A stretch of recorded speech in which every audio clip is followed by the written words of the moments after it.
Bonjour à toutes, bienvenue pour ce premier live de la rentrée après cette coupure des vacances. Aujourd'hui, nous allons parler des bénéfices de la respiration pour les hypersensibles.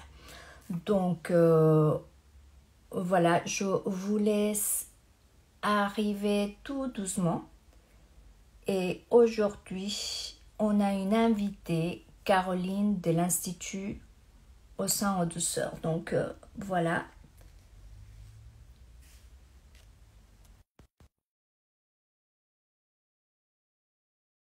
Je vais te laisser quelques minutes pour que tu puisses te connecter au live. Et si c'est le replay. Bonjour Caroline. Salut Nathalie, vous m'entendez bien? Tu m'entends bien? Ouais, je t'entends. Toi, tu m'entends bien? Tu me vois bien? C'est parfait. Super. Donc, je vais laisser juste quelques petites minutes avant de commencer pour laisser les gens rejoindre le live.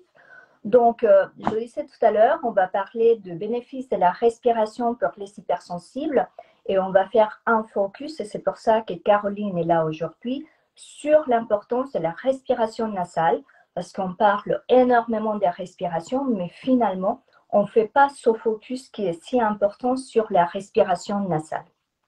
Donc, avec Caroline, on se connaît depuis un petit moment. On s'est connus dans un groupe d'entrepreneurs. Ensuite, Caroline a travaillé avec moi et aujourd'hui, on est partenaires. On a créé une formation ensemble sur la prévention et les freins restrictifs, donc dans l'institut que Caroline dirige. Donc, je te laisse te présenter rapidement, Caroline, parce que tu as un parcours incroyable. Merci Nathalie.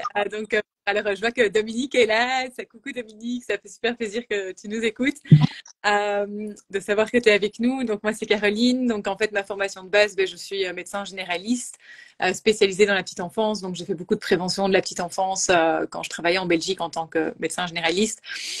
J'ai fait aussi en tant que médecin dans des plannings familiaux. Voilà, j'ai touché à plein de petites choses. Et puis maintenant je vis aux États-Unis depuis maintenant 8 ans, presque 9 ans.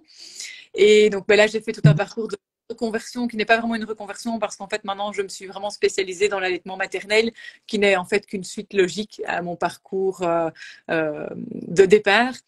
Allaitement maternel et vraiment donc tout ce qui touche également donc avec l'allaitement maternel au développement crânio-maxillofacial, donc vraiment aux mâchoires, à la respiration, et donc qui m'amène maintenant de plus en plus vers les troubles obstructifs du sommeil, pathologie hyper fréquente quand on sait qu'il y a 1 milliard d'apnéiques obstructifs sur la Terre, donc ça représente une personne sur 8, et donc on réalise que de plus en plus les enfants et les bébés sont touchés également.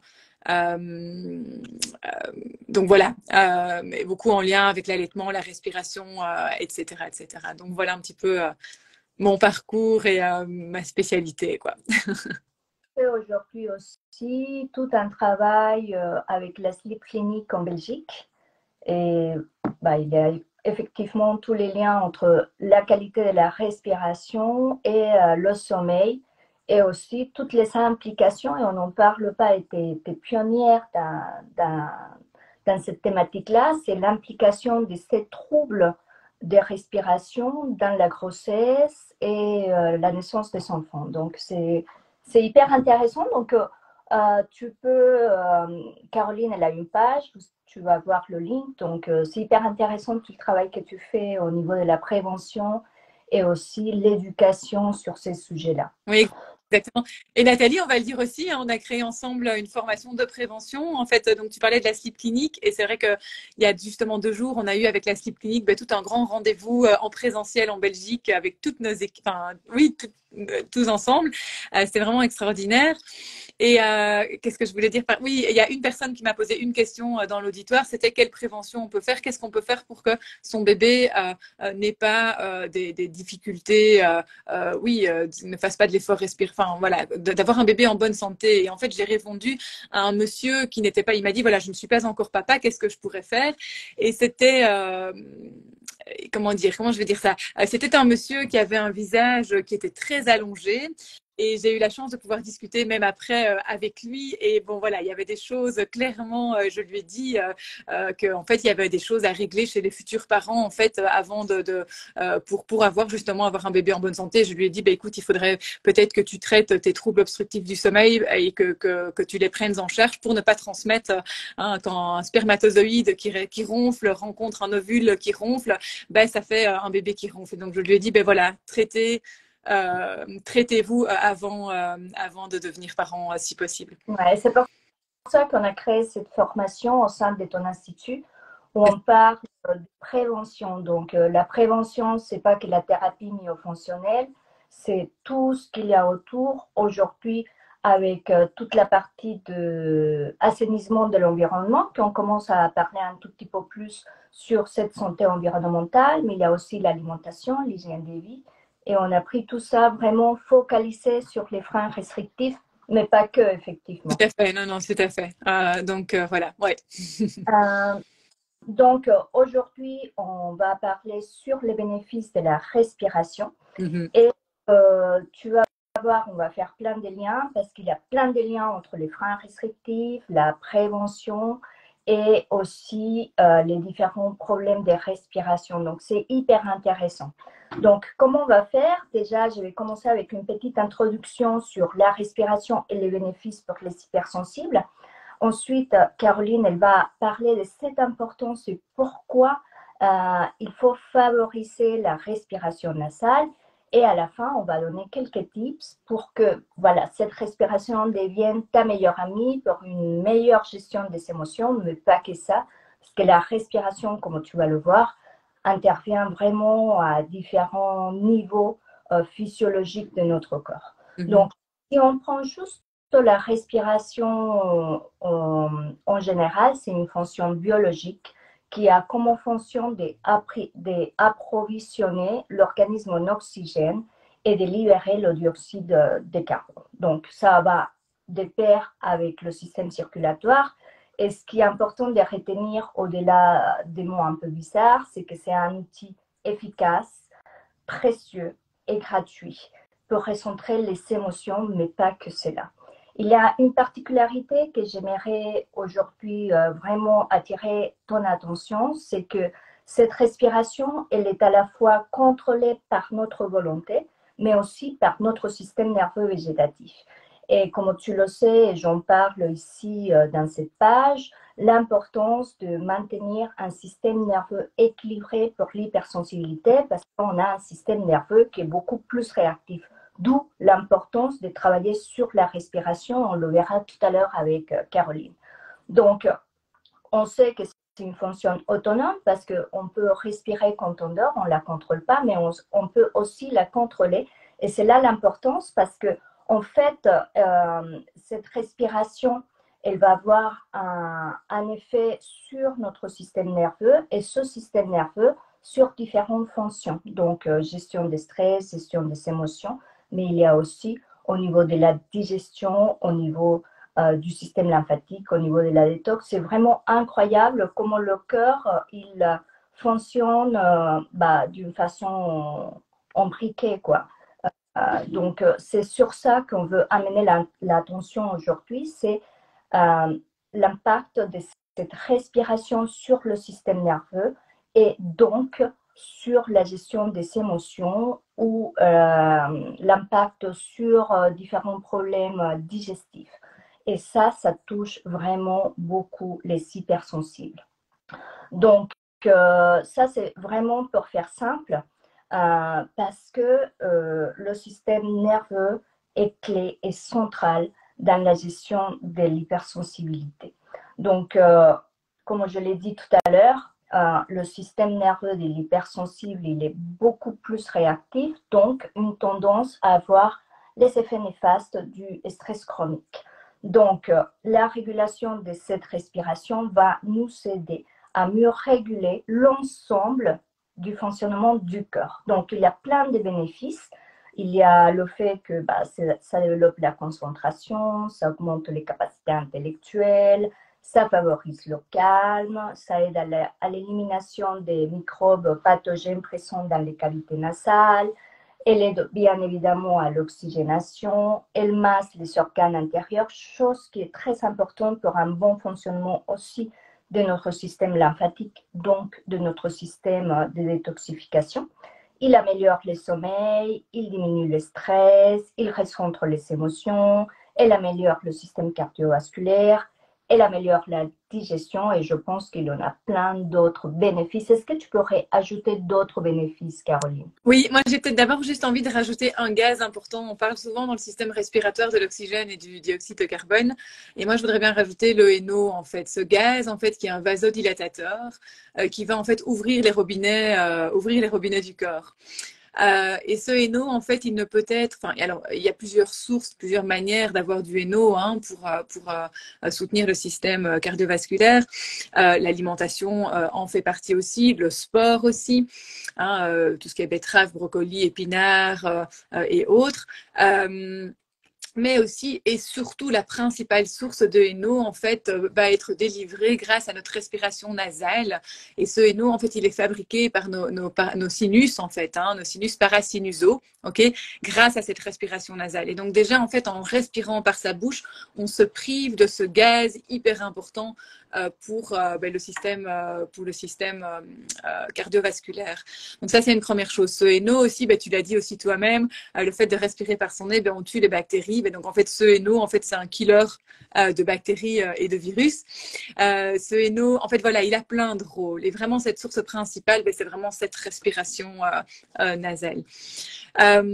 Normalement, l'être humain ne devrait que respirer par son nez tout le temps, tout le temps, tout le temps, tout le temps. La respiration a été inventée dans l'histoire de l'humanité, en fait, pour échapper aux lions. Pour pouvoir agir beaucoup plus vite, beaucoup plus fort, mais sur un temps court. Parce qu'une fois qu'on a échappé au lion, on retourne directement au niveau de la respiration nasale. Donc en fait, cette respiration nasale, elle est primordiale tout le temps, tout le temps, tout le temps. Donc voilà, ça c'est ce que j'avais envie de rajouter. La deuxième chose ici, pour qui est d'autre, est-ce qu'elle est bénéfice? Donc en fait, elle est obligatoire pour tout le monde. Elle est obligatoire pour tout le monde et elle est encore. Et en fait, il faut se poser la question, en effet, chez les hypersensibles et alors chez également tous ces enfants et ces adultes qui ont des troubles du comportement et des apprentissages. Tous ces enfants qui sont étiquetés TDAH avec des troubles du comportement et des apprentissages, tous ces enfants souris latines, tous ces enfants qui ont des troubles du sommeil, tous ces enfants qui ont des troubles de l'apprentissage, tous les enfants aussi qui sont diagnostiqués 10. Que ce soit dyslexie, dyscalculie, je sais pas quoi, dyspraxie, enfin voilà, tous ces personnes devraient pouvoir bénéficier d'un dépistage des troubles du sommeil obstructif, c'est-à-dire un dépistage de se poser la question de se dire est-ce que ces gens respirent bien par le nez tout le temps, tout le temps, tout le temps, tout le temps. Et chez les hypersensibles aussi, en fait, il faut vraiment se poser la question de se dire mais tiens, en fait, est-ce que ces personnes respirent bien? Puis c'est quoi bien respirer? C'est respirer par son nez, c'est respirer pas trop fort non plus. L'expiration est plus longue que l'inspiration parce que certes, il y a vraiment ce NO qui passe par les sinus paranasaux, mais il y a aussi cette histoire d'effet bord. Ou si il ne faut pas non plus être en hyperventilation par le nez. Parce que sinon, l'effet bord, la délivrance de l'oxygène dans les tissus ne peut pas se faire correctement. Donc il y a que des bénéfices en fait de cette respiration nasale, mais aussi à condition qu'elle soit bien faite. Pas trop. Une petite introduction pour la question suivante, c'est l'importance de cette respiration nasale et pourquoi. Et il y a quelque chose que j'aimerais mettre comme petite introduction et on parle beaucoup sur cette évolution humaine, c'est-à-dire qu'on est fait, comme tu le dis, à respirer par le nez, mais par on va dire l'évolution du monde, le stress, toutes ces situations, on a commencé à changer notre façon de respirer. Et en fait, quelque chose qui était naturel est devenu complètement dépassé. Et c'est là où on aimerait mettre le point, parce que là, on parle de respiration, mais on n'imagine pas combien de choses sont en lien avec cette respiration nasale et cette position de la langue. Est-ce que tu pourrais nous en parler un tout petit peu plus, Caroline? Oui, exactement. C'est nerveux, en fait. Qu'est-ce qui nous empêche de respirer par le nez? Mais c'est le stress chronique, hein. Un stress aigu, c'est OK, parce qu'on s'est fait pour échapper au lion, la respiration buccale. Mais quand ce stress devient chronique, ben, en fait, du coup, on n'arrive plus à revenir sur cette respiration nasale. Donc, tout ce qui est également, mais tout ce qui va boucher le nez, tout ce qui va être allergie, donc tout ce qui va être pollution environnementale, tout ce qui va être également ben, virus, bactéries, toutes les rhinites chroniques, quelles qu'elles soient, voilà, tout ce qui va des végétations hypertrophiées, des amygdales hypertrophiées, tout ce qui va boucher en fait les voies respiratoires supérieures, ben, vont nous empêcher de respirer par le nez et donc vont nous pousser à respirer par la bouche. Il y a aussi tout un volet un petit peu involution humaine où en fait nos mâchoires ont rétréci, nos palais, hein, notre mâchoire supérieure, en fait, elles sont en train de se rétrécir depuis maintenant plusieurs dizaines d'années, hein, voire même plusieurs siècles. Et en fait, qui dit avoir un palais rétréci, ben, qui dit avoir un plancher nasal et des sinus paranasaux rétrécis. OK? Et donc, ça va nous rendre la tâche plus difficile de respirer par son nez. Donc, ça, c'est aussi une chose importante. Et une dernière chose également importante, ben, c'est vrai que tout ce qui va être restriction oromaxillofaciale, donc le frein lingual restrictif, qui nous empêche de mettre notre langue déposée au palais correctement et donc du coup de fermer notre bouche, eh bien, va créer en fait une respiration buccale au fil du temps. Et donc tout ça mis ensemble, ben, c'est vrai qu'on a une explosion de la respiration buccale. On sait maintenant qu'un enfant sur deux respire par la bouche, qu'une personne sur 8 dans le monde fait des apnées obstructives du sommeil et que nos plus petits sont de plus en plus touchés par en fait tout ce qu'on vient de citer, quoi. Oui, j'aimerais juste que tu fasses un focus sur l'importance de bien poser la langue sur le palais, le développement des mâchoires, l'importance de l'allaitement. Juste faire une petite parenthèse parce que je trouve qu'elle est importante parce qu'en fait, cette respiration buccale, c'est entre guillemets, une mauvaise éducation depuis la naissance. Donc, ô combien, voilà, on revient à cette importance de bien poser la langue qui va aller. Voilà, je te laisse En expliquer fait, ça. Vraiment. en fait, la langue, bon, la langue, elle a plein de rôles, hein. On va manger, on va déglutir, on va parler, etc., etc. Mais elle a également un rôle hyper important dans la respiration nasale. C'est-à-dire que pour pouvoir bien respirer par notre nez, il faut que la langue puisse. Alors, j'ai pas ma bouche ici, mais il faut vraiment que cette langue puisse se déposer complètement sur notre palais. Et c'est cette langue déposée sur notre palais qui va inviter notre menton à se fermer à notre bouche, à se fermer délicatement et donc du coup nous permettre de respirer par le nez. Cette langue également qui se dépose au palais quand on dort, là Nathalie tu m'écoutes, donc tu as la bouche fermée, normalement tu as ta langue au palais, eh bien c'est vraiment cette langue déjà durant toute la petite enfance, dès la naissance, même déjà dans le ventre de la maman, dès le premier trimestre de grossesse jusqu'à l'âge de 14-15 ans, c'est vraiment ces mouvements de langue sur le palais ou cette langue qui se dépose sur le palais qui va permettre en fait à la mâchoire de grandir. Et d'ailleurs, on le voit, hein, dès que dans les études cliniques, dès qu'on met des petits bouchons dans le nez des gens ou dans le nez de singes, eh bien, les bouches s'ouvrent et il y a une modification du développement crânio-maxillofacial avec vraiment des palais qui deviennent plus petits, qui s'effondrent.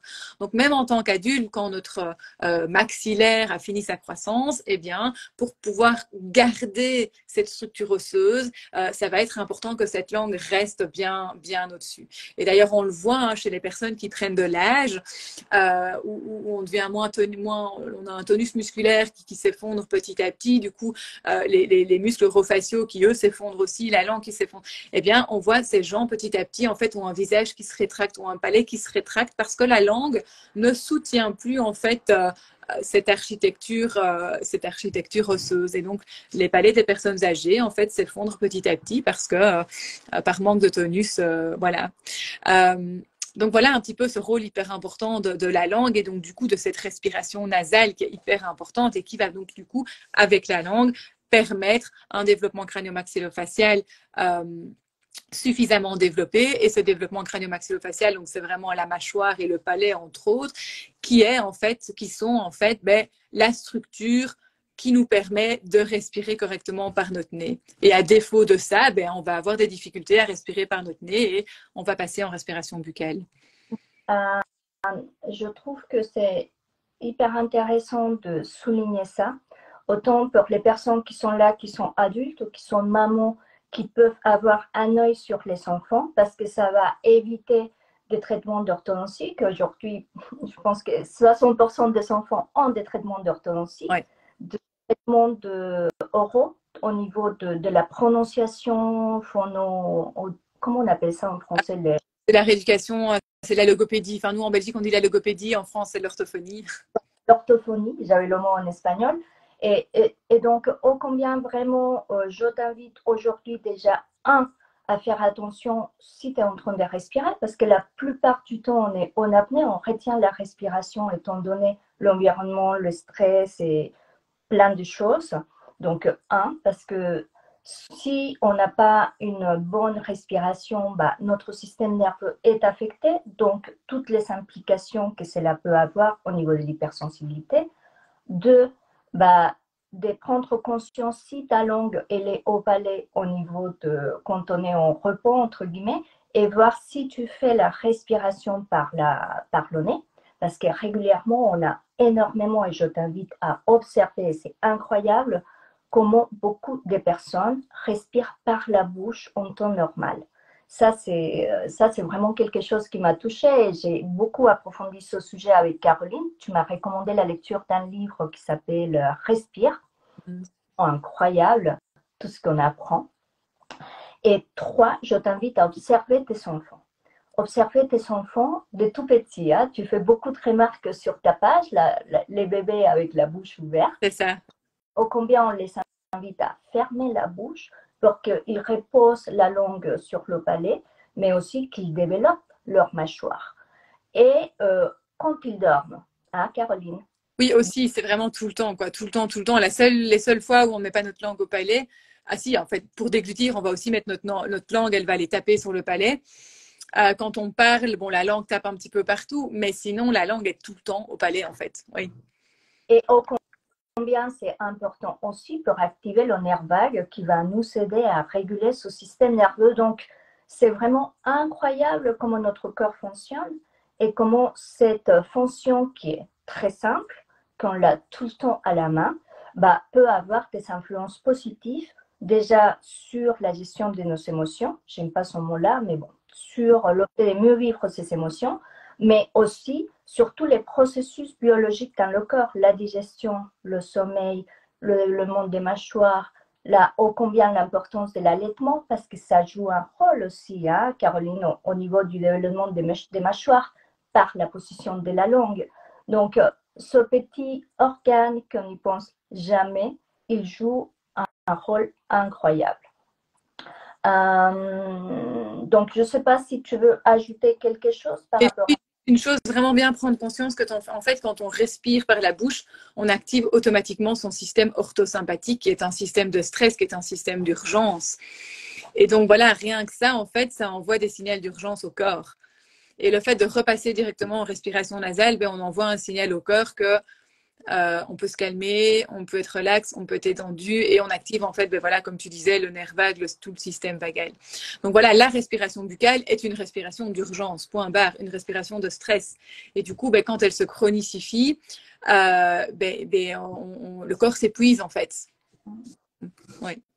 Et aussi les conséquences en fait. Si on est dans une situation d'urgence, ça veut dire que toutes les fonctions digestives elles ralentissent, donc de digestion.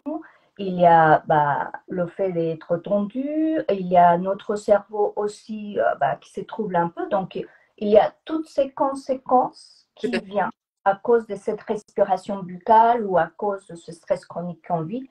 Et bien, je dis juste, avec la respiration, on peut le réguler même s'il y a d'autres choses. Mais moi, je dis toujours qu'il y a deux fonctions qu'on oublie énormément et qui sont très, très simples et qu'on n'a pas à payer pour ça. Un, la respiration et deux, la mastication. Et c'est intéressant parce que les deux sont en lien avec la langue. Donc, tout à fait. On rétablit ces deux fonctions-là, on fait énormément de choses pour notre équilibre physique et notre équilibre émotionnel. Caroline, est-ce que tu peux nous donner quelques tips pour faire de la respiration ta meilleure alliée pour tes émotions et pour ton équilibre physique? Peut-être Déjà, voilà, essayer de voir un petit peu quel est son type de respiration, hein, de prendre conscience, en fait, est-ce que je respire par la bouche ou est-ce que je respire par le nez? Est-ce que, ou bien les deux. Parfois, je respire par la bouche, parfois, je respire par le nez. Prendre conscience que quand on respire par la bouche, ben voilà, d'essayer de changer, de se dire, tiens, là, je suis en train de respirer par la bouche, je vais utiliser mon nez. Donc ça, c'est vraiment déjà une première chose. Pour ceux qui ont... alors déjà, si vous avez l'impression que ben oui, vous tenez pas en place, vous sentez pas bien, sentez la gestion des émotions, vivre ses émotions, c'est compliqué, ou bien qu'il y a un enfant qui a des troubles du sommeil, des troubles de l'attention, des troubles des apprentissages, ben en fait, c'est de se faire tester, de faire un dépistage en poly. Il y a moyen maintenant de faire des dépistages à la maison avec des polysomnographies à domicile, hein, notamment entre autres avec l'équipe de la Sleep Clinic et pas que, mais à un moment donné de se dépister et de faire un bilan et de réellement de se poser la question de savoir s'il n'y a pas des choses à rééduquer en termes oromyofacial. Ensuite de ça, alors c'est de respirer par son nez, mais c'est de respirer bien. En fait, on est censé pouvoir respirer par son nez comme si on avait une toute petite plume en dessous de son nez. Et quand on inspire et qu'on expire, cette petite plume, elle peut pas bouger, elle peut rien ressentir, voilà. Donc c'est vraiment de respirer par son nez en fait tout doucement. Et ça peut se faire à travers la méditation, du yoga, de la cohérence cardiaque. Voilà, il y a plein de possibilités comme ça, oui, à ce niveau-là. Et donc voilà, vraiment d'avoir une inspiration, une expiration toujours plus longue que l'inspiration. C'est vraiment cette expiration longue qui nous permet en fait de respirer tout petit comme une petite plume. Voilà. Alors pendant la nuit, si votre bouche a tendance à s'ouvrir, je pense que du coup c'est tout, voilà, important de se bilanter, hein, de se poser la question s'il n'y a pas un trouble obstructif. Hein, si la bouche est ouverte la nuit, il y a un trouble obstructif du sommeil. J'ai pas besoin de faire une polysomnographie pour faire un diagnostic, mais en tout cas voilà, c'est quand même de se bilanter, de se dépister, et on peut rééduquer tout ça. En fait, on va faire de la gym du visage et de la langue pour rééduquer en fait nos fonctions oromaxillofaciales. Et en attendant éventuellement d'être dépisté, diagnostiqué et rééduqué, c'est éventuellement de se mettre un sparadrap sur la bouche. Comme ça, on est sûr que pendant la nuit, on respire par son nez. Okay. Mais voilà, le sparadrap ne guérit pas. Le sparadrap veut tout simplement dire bilantez-vous, dépistez-vous et traitez-vous. Mais en attendant, on va sauver les neurones, on va améliorer la qualité du sommeil en se mettant un sparadrap sur la bouche. Alors, il existe plein de choses et j'ai vu que tu avais les maillotés, Nathalie, donc je vais peut-être te laisser les montrer. Ouais. Après, Nathalie va vous montrer un type de mailloté, mais déjà, vous prenez un bête scotch et vous mettez un bête morceau de scotch, ça marche aussi. Okay. Après, il y en a qui sont il y a des techniques qui sont plus confortables que d'autres. Donc voilà, je vais peut-être te laisser te montrer ce qui est assez pratique. Donc, voilà, moi j'ai plusieurs types. J'essaie de trouver, oui, voilà, il y en a un. Il y a plusieurs types de patchs qu'on peut mettre sur la bouche pour vraiment, entre guillemets, être sûr qu'on respire bien par le nez quand on dort, parce que ça peut créer des ronflements, ça peut créer des apnées de sommeil. Donc, c'est une façon de rééduquer si on ne peut pas faire des thérapies myofonctionnelles ou des choses comme ça. Mais voilà, tout est complémentaire. Et donc, il y a plusieurs types, comme Caroline l'a dit. On peut mettre un scotch spécial quand même pour ne pas arracher la peau des lèvres en forme de croix. Mais ce que j'ai vu par expérience, c'est qu'il y a des personnes qui n'aiment pas avoir la bouche complètement fermée. Moi, je fais partie de ce type de personnes, parce que j'avais acheté un scotch, ça ne marchait pas. Après, on ne voit pas trop bien, mais là, c'est la forme des lèvres. Donc, on le met sur les lèvres, mais moi, j'aime pas. Et donc, celui que j'ai aimé, mais je n'en ai plus, ça s'appelle Myotape. Et donc, on a la forme de la bouche. Donc, la bouche, elle reste libre. Et donc, je trouve que c'est beaucoup plus simple à porter. Après, ça dépend de personnalité. Mais voilà, c'est quelque chose que je recommande beaucoup à mes clientes pour être sûr que la respiration nasale, ce moment du sommeil qui est tellement important pour la récupération, pour la détox, pour la régénération, pour que le système lymphatique fonctionne bien. Donc, une clé aussi pour l'équilibre des émotions. Et donc voilà, ça c'est par rapport aux différents types de patchs qu'on peut trouver sur Amazon. Voilà, c'est simple, c'est pas trop cher. Et si vous savez pas, si tu n'as pas de problème à mettre un scotch, bah voilà, le scotch c'est une solution hyper simple aussi. Il y a autre chose que j'aimerais juste ajouter en complément par rapport à ce que tu as dit, c'est qu'il y a différents types de respiration. Peu importe la respiration que tu vas mettre en place, le plus important, c'est de prendre conscience et de le faire en conscience. Parce que comme on l'a dit, on a cette capacité aussi à respirer en conscience. Donc, soit la respiration ventrale, la respiration alternée qu'on fait en yoga, la respiration simple, la respiration afghane. Il y a vraiment une multitude incroyable. La cohérence cardiaque que je transmets à mes clientes parce que je trouve que cette cohérence cardiaque, elle a vraiment un effet incroyable au niveau du recentrage des émotions. Mais voilà, peu importe la respiration que tu fasses, c'est ô combien tu poses bien la langue au palais, ô combien tu respires par le nez et t'expires par le nez aussi. Donc, voilà, ça c'est une petite clé. On commence juste par la respiration ventrale qu'on fait aussi par le nez. Et quelque chose qui me semble simple quand on prend conscience que on respire pas bien ou on est en apnée, c'est de, avant de manger, faire 5 respirations profondes nasales. Pourquoi? Parce que quand on mange, on a besoin que notre système nerveux soit au calme pour pouvoir bien digérer et profiter de notre repas. Ok? Donc moi, je donne toujours ce petit conseil pour commencer. C'est une façon de commencer à prendre conscience de cette respiration et à voir les bénéfices au niveau de la digestion et l'absorption de ces aliments-là. Parce que si on est stressé, eh ben, notre fonction digestive ne fonctionne pas bien et l'absorption ne se fait pas au top. Donc voilà, plein de conséquences. Donc déjà, commencer avec ça, c'est top. Et une dernière chose, c'est si tu es dans un moment difficile où tu es hyper stressé, anxieuse et compagnie, je t'invite à prendre cette respiration consciente, mais de commencer par une expiration. Parce que l'expiration va nous connecter tout de suite avec le calme, donc avec le système nerveux sympathique pour calmer tout ça. Donc voilà, je ne sais pas si tu veux ajouter quelque chose. L'objectif, c'était vraiment de comprendre d'une façon simple quelles sont les implications, quels sont les bénéfices et des tips que tu puisses mettre en place. Donc, Caro, je ne sais pas si tu as quelque chose d'autre.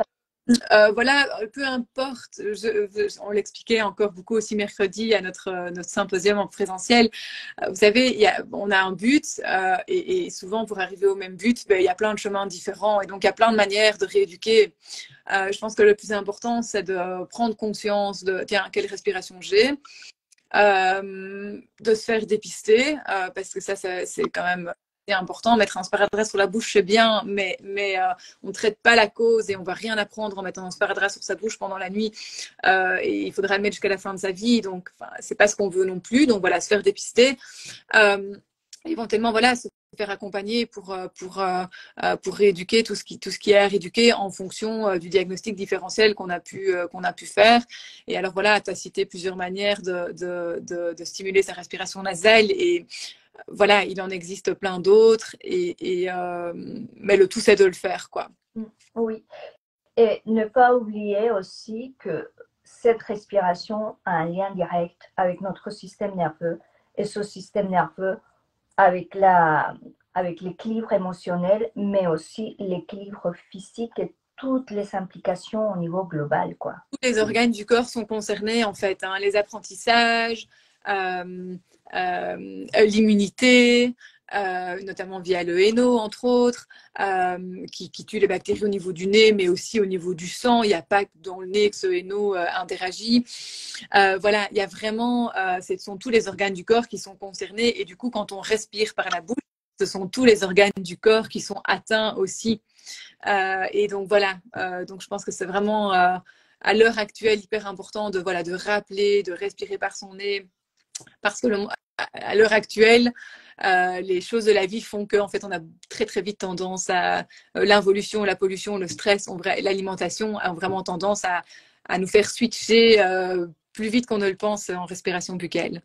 Et quelque chose qu'on n'a pas dit, c'est ce lien avec le diaphragme. Et le diaphragme, c'est un point essentiel pour les émotions. En fait, quand on a trop de stress ou on est anxieux, une des premières choses qui se bloque, c'est le diaphragme. Et c'est important d'avoir cette souplesse au niveau de notre diaphragme, déjà, un, pour la respiration, deux, pour l'équilibre émotionnel, mais aussi pour le rôle qu'il joue au niveau du massage des muscles, des organes, qui vont être en lien avec ce bon fonctionnement de notre système lymphatique et notre système de communication. Tout à fait. C'est une pompe, hein. C'est une pompe naturelle pour drainer tout ce qui a drainé, pour faire fonctionner tout ce qui a fonctionné. Et quand on l'a très bien vu aussi, quand le diaphragme se bloque et que les pressions, quelqu'un qui ronfle, qui respire par sa bouche, va en fait modifier ses pressions intrathoraciques et intra-abdominales. On va appuyer sur l'œsophage, on va appuyer sur l'estomac, ça va donner du reflux. C'est pas du tout une pathologie gastrique, c'est une pathologie respiratoire. Là, on a de plus en plus de preuves cliniques par rapport à ça, et c'est vraiment une pathologie respiratoire, évidemment alimentaire aussi, hein, ça dépend de ce qu'on mange, mais vraiment respiratoire plus quoi, hein, en lien avec ce diaphragme qui ne fonctionne pas bien et des dépressions, des modifications de pression intra-abdominale liées à cette respiration buccale. Ouais. Donc, combien juste en respirant bien, en prenant conscience, bah, on a un diaphragme qui est beaucoup plus souple, qui joue son rôle. Exact. Donc, Caroline, je ne sais pas si tu veux ajouter quelque chose. Je pense que moi, j'ai rempli les points touchés aujourd'hui. Il y a des questions. Je ne sais pas si vous avez des questions. Je suis en train de regarder les commentaires, mais je n'ai pas vu de questions. Coucou Brigitte. Je vois qu'il y a Brigitte. Salut Charlotte. Nathalie. Je regarde s'il y a des questions. Je vois pas spécialement de questions. Ouais, je pense qu'on a pas si mal résumé de manière entre guillemets facile à comprendre. Je trouve qu'on a bien résumé les choses. Il semble que les grands messages, on a pu faire passer en tout cas les grands messages qu'on voulait faire passer. Donc moi de mon côté, ça me paraît pas mal, mais s'il y a des questions qui arrivent, c'est avec plaisir, mais je n'en vois pas. Ok. Je vois juste une question. Est-ce que c'est possible d'avoir cette vidéo en replay? Effectivement, elle va rester dans les lives. Donc, si tu as des questions, tu peux juste nous taguer sous le live. On répondra avec plaisir. Et voilà, je regarde un peu. On a des coucous. Également sous la vidéo du live, c'est peut-être voilà notre formation préventive qu'on fait ensemble et qu'on commence. Alors je n'ai plus les dates en tête. C'était quoi, mi-septembre, fin septembre, où on fait des appels de questions-réponses ou début octobre, je ne sais plus. Je suis perdue dans les dates, mais voilà, c'est bien dans nos agendas où je trouve que la prévention est vraiment essentielle, plus. Voilà, on m'a encore posé la question mercredi c'est probablement l'affaire la plus importante. C'est vraiment la prévention chez les futurs parents, la prévention chez la femme enceinte, et puis ensuite de ça, la prévention chez nos tout petits entre 0 et 14 ans, et le plus tôt possible, hein, entre 0 et 3 ans, c'est le mieux. Cette prévention a vraiment un rôle hyper important à l'heure actuelle. Donc voilà, et c'est assez marrant parce que quand on parle de prévention, je répondais à ce monsieur, ben oui, c'est la prévention, c'est traiter les futurs parents, nanana, et chaque fois on nous regarde un peu comme des extraterrestres en nous disant oui, mais est-ce que vous avez des preuves de cette prévention, on prévient quoi, et nanana, enfin on ne sait jamais ce qu'on prévient, hein, parce qu'on ne sait jamais ce qui aurait pu arriver si on n'avait pas fait de la prévention, comment je peux dire par exemple, oui, j'ai un exemple en fait. Donc, c'est Pottenger en fait. Il a fait 2 groupes de chats. Il a donné à manger de l'alimentation molle à un groupe de chats et l'autre groupe de chats, il les a laissés chasser. Il leur a donné de la viande crue. Les chats qui mangeaient de la viande crue en fait sont restés en excellente santé, tandis que l'autre groupe de chats a commencé à se dégénérer. Et dès la première génération des chats qui mangeaient de l'alimentation molle en fait, ils se sont mis à respirer par la bouche et il y a eu des modifications maxillaires en fait au niveau de l'occlusion maxillaire. Et dès le deuxième et troisième génération, en fait, ces chats sont tombés malades, ils tombaient dans un système de maladie chronique. Et en fait, l'espoir qu'il y a dans cette étude clinique, c'est quand ils prenaient ces chats malades, mais qu'ils leur redonnaient une bonne alimentation, eh bien, ces chats récupéraient en fait. Et ils ont mis 2 à 3 générations pour récupérer une pleine santé. Et donc faire de la prévention chez les futurs parents, chez la femme enceinte, va déjà permettre de faire une certaine prévention chez le bébé à naître, mais ça va prendre des générations. On est tombé, l'être humain est malheureusement tombé tellement bas qu'on va certainement mettre 2 à 3 générations à récupérer tout ça. Ceci étant dit, c'est plein d'espoir, on peut le faire, mais c'est vrai que ça commence par les jeunes, faire de la prévention chez les jeunes, chez les tout petits, faire de la prévention chez les futurs parents, et puis on continue cette prévention, quoi. Donc voilà. De toute façon, je mettrai dans la description du live pour les professionnels donc, qui sont intéressés par cette formation en prévention de la formation qui commence, je crois, fin septembre. Et ensuite, je mettrai aussi, parce que c'est tout le travail que je fais, c'est la prévention, mais c'est aussi l'impact au niveau de la gestion des émotions et une meilleure gestion de l'hypersensibilité. Donc voilà, je pense que c'est OK. Caroline, merci beaucoup Oui, pour ton à toi, Nathalie. travail. On se dit à très bientôt. À très bientôt et merci à toutes et tous qui étaient là pour nous écouter. À très bientôt. Belle journée, ciao.